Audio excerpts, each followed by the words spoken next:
नमस्कार दोस्तों, मैं हूं शारिक और आप देख रहे हैं नमस्ते राजस्थान न्यूज। हनुमान बेनीवाल पहुंचे सर्किट हाउस, बिजली पेट्रोल डीजल के बढ़ते दामों पर किया विरोध। आनंद पाल एनकाउंटर पर जताया समर्थन। राजस्थान सरकार की आलोचना। आइए जानते हैं पूरी खबर। थोड़ा नीचे कर लें यार। आज तो बंद करवाएं। टीवी करा लूं? मतलब टीवी बंद करा। ये तो खट्टू बंद कर दो ला रहे हैं अल्लाह। ये देख लो। हां गाड़ी जैसे आवाज है सही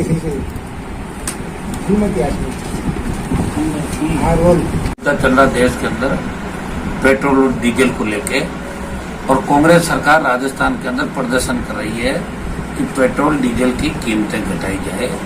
ये सही बात है कि पेट्रोल डीजल की कीमतें आसमान को छू रही है, और ये आज से नहीं हो रहा। यूपीए सरकार के टाइम से ही 2004 से लेकर 2020 तक लगातार पेट्रोल डीजल की कीमतों में बढ़ोतरी हो रही है। इससे आम आदमी तकलीफ कर रहा है।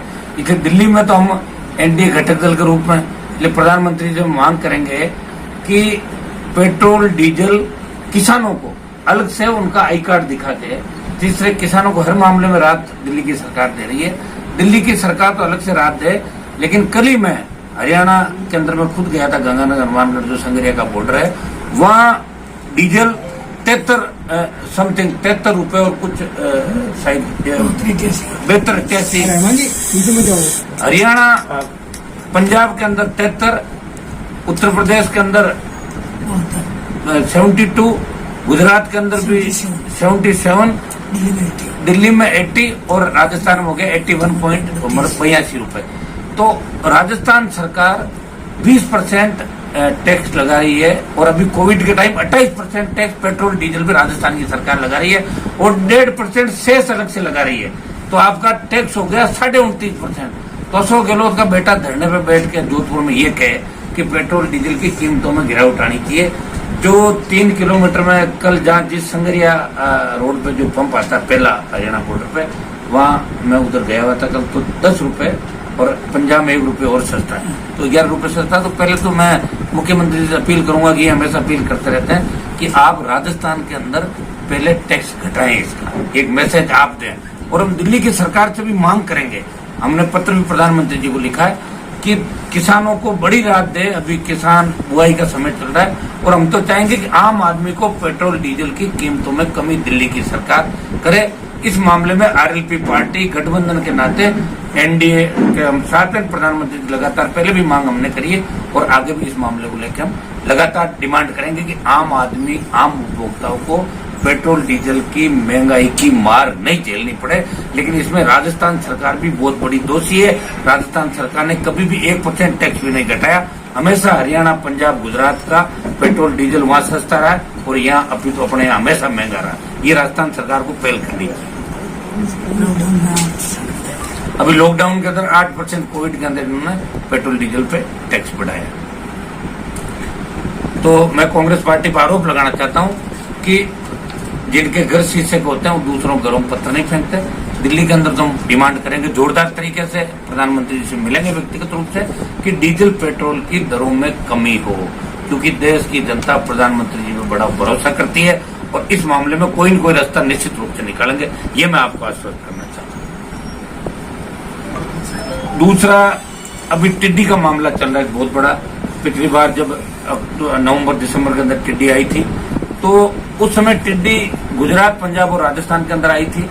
तब लोकसभा के अंदर एनडीए की बैठकों के अंदर, ऑल पार्टी मीटिंग के अंदर इसको पुरजोर तरीके से टिड्डी को राष्ट्रीय आपदा घोषित करने के लिए मैंने पुरजोर तरीके से मांग उठाई। तब देश के कई सांसद इस बात को मजाक में ले रहे थे कि टिड्डी, कई लोगों ने अभी भी टिड्डी देखी भी नहीं। तो अब की बार टिड्डी देश के करीब करीब राज्यों के अंदर टिड्डी आ गई, और दिल्ली की भी परिक्रमा कर ली। दिल्ली के ऊपर, राष्ट्रपति भवन के ऊपर से भी टिड्डी जाके आ गई।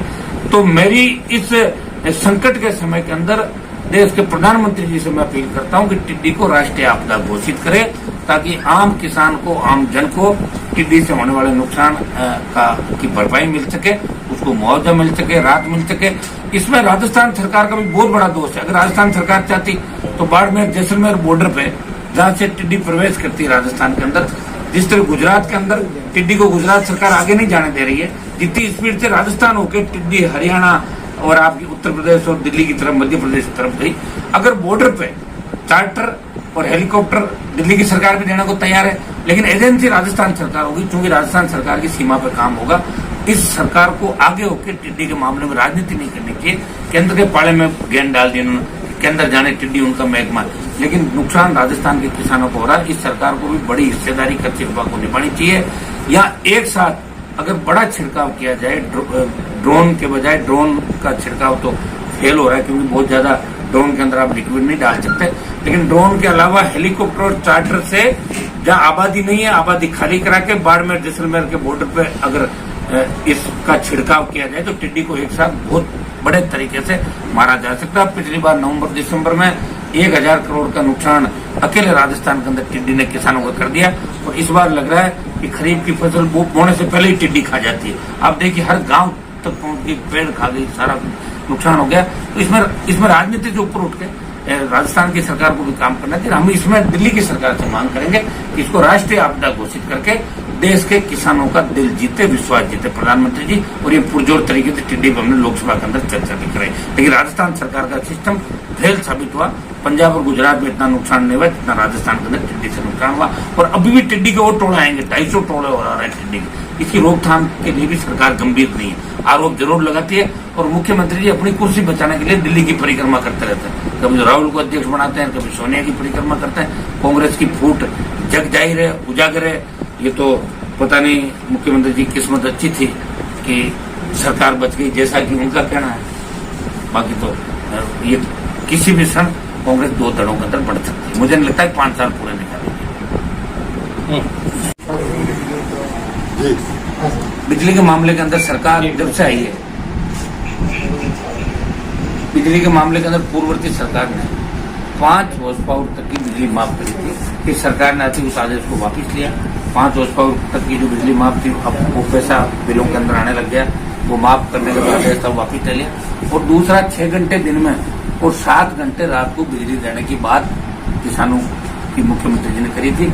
और ये भी कहा था कि जितने भी वीसीआर गलत वसुंधरा जी के टाइम में पड़े, वसुंधरा जी ने भी राजस्थान की जनता को कम परेशान नहीं किया था, किसानों को बहुत ज्यादा परेशान किया था। और उसी का नतीजा निकला कि गहलोत वेंटिलेटर पे चले गए 99 पे, और वसुंधरा 70-72 पे आ गई। ये आरएलपी पार्टी के संघर्ष का एक परिणाम था। लेकिन वीसीआर भी डबल तरीके से भरे जा रहे हैं। अब तो गुटबाजी हो गई कि ये एमएलए सचिन पायलट का गुटखा तो वहां ज्यादा भेज दो, ये उस गुटखा तो उसको सड़क पर बना दो। अब दोनों की लड़ाई के अंदर राजस्थान की जनता का बहुत बड़ा नुकसान हो रहा है। तो मैं बिजली के मामले में सरकार पर आरोप लगाऊंगा। बिजली कंपनियों का जो घाटा है, 2000 में जब बिजली कंपनियां बनी थी, 2020 हो गया, ये 125 लाख करोड़ का घाटा हो गया। आप ये बताओ कि इतना तो किसानों को अगर मुफ्त बिजली भी देता ना, तो इतना घाटा नहीं होता। 7-8 हजार रुपए करोड़ का रेवेन्यू अलग से किसान को मुफ्त बिजली के मामले में देना पड़ता। लेकिन ऑडिट अब इनकी 20 साल की अगर ऑडिट कराई जाए तो इसमें बिजली मंत्री तमाम जितने भी रहे उन निश्चित रूप से कहीं कहीं लपेटे में आएंगे। जितने भी सीएमडी रहे और जितने भी चेयरमैन एमडी रहे, इसकी पूरे 20 साल की ऑडिट होनी चाहिए। बिजली कंपनियों की बिजली खरीद की ऑडिट राजस्थान की सरकार को करनी चाहिए।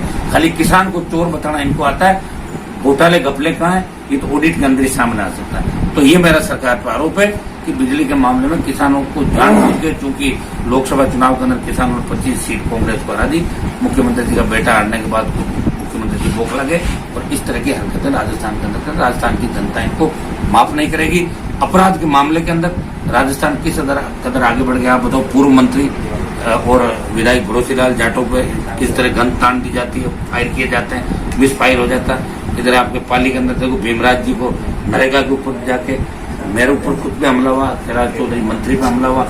1 दर्जन विधायकों पे, सांसदों पे राजस्थान के अंदर हमले होते हैं, और पता नहीं कितने होंगे। अभी गारंटी थोड़ी आगे कब तक हमले होंगे नहीं होंगे। अपराध इतना बढ़ गया कि दलित युवती का गैंगरेप का वीडियो वायरल होता है, और उसके बाद भी बहुत बड़ी कार्रवाई की जो उम्मीद होती है वो नहीं होती। आज भी एक बिलाड़ा की घटना, रोज दलितों पर अत्याचार राजस्थान में बढ़ रहे हैं, रेप की घटनाएं बढ़ रही है। लॉकडाउन के अंदर भी अपराध चरम सीमा पे है, और ये प्रदेश देश के अपराध के मामले के अंदर नंबर 1 और 2 की श्रेणी के अंदर आ गया। बिहार, उत्तर प्रदेश के बाद शायद राजस्थान का नंबर आ रहा है। तो सरकार पूरी तरीके से मतलब फेल है, सरकार की संवेदनशीलता जीरो है। आप आंदोलन करो, अभी 10 आदमी निकलोगे, आप मुकदमा दर्ज कर लेंगे। कोई भी सीएम के खिलाफ बोलेगा, उसकी इंक्वायरी खुलवा देंगे। हमारे विधायकों में 302 के मुकदमा दर्ज करके बताओ, आप दोनों दलित विधायक है, कौन सी दलितों की दुआई दे रही राजस्थान की सरकार? ये सरकार फैले और गहलोत साहब भी अब जान रहे हैं कांग्रेस की विदाई का समय है, इसलिए अंतिम कील इस ताबूत के अंदर वो ठोकना चाहते हैं ताकि कांग्रेस वापस नहीं आएगी। अशोक गहलोत ने भी तय कर दिया होगा भाई। अगर होता तो फिर अभी तक कुछ न कुछ तो होना चाहिए ना। कौन कितने करोड़ की बात करा, क्या करा, खुद ही कहा ना कि मेरे विधायकों को खरीदने की बात करी। तो ये तो यशोद जी इनके पास है, जांच करके अभी तक खुलासा होना चाहिए। और या फिर ये अपने ही विधायकों पर इनका विश्वास उठ गया, भरोसा उठ गया, इनको बंधक बना के एक तरीके से होटल के अंदर रखकर उनको इस तरह जलील किया गया। मेरे हिसाब से मुख्यमंत्री को शोभा नहीं रसीद जीत ने। आनंदपाल वाले मामले में कुछ नेता कह रहे हैं, आनंदपाल वाले मामले में पुलिस को क्लीन चिट दी गई है और उसमें कई राजनीतिक नेताओं के खिलाफ चार्जशीट है। देखिए, आनंदपाल का जो एनकाउंटर था वो सही था, और मैंने उस समय भी कहा था कि आनंदपाल का एनकाउंटर सही था और बहुत पहले हो जाना चाहिए था, क्योंकि आनंदपाल ने राजस्थान के अंदर राजस्थान को बदनाम कर दिया और सरेआम जिस तरह गुंडागर्दी राजस्थान के अंदर चलती थी, तो असेंबली के अंदर कहा था कि इसका एनकाउंटर होना चाहिए।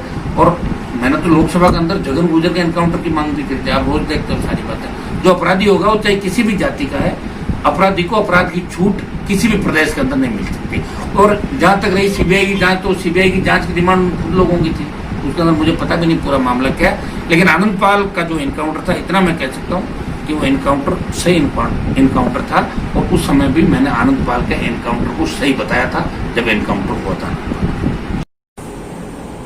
देश विदेश और राजनीति की बड़ी खबरों के लिए बने रहें हमारे न्यूज चैनल नमस्ते राजस्थान न्यूज पर।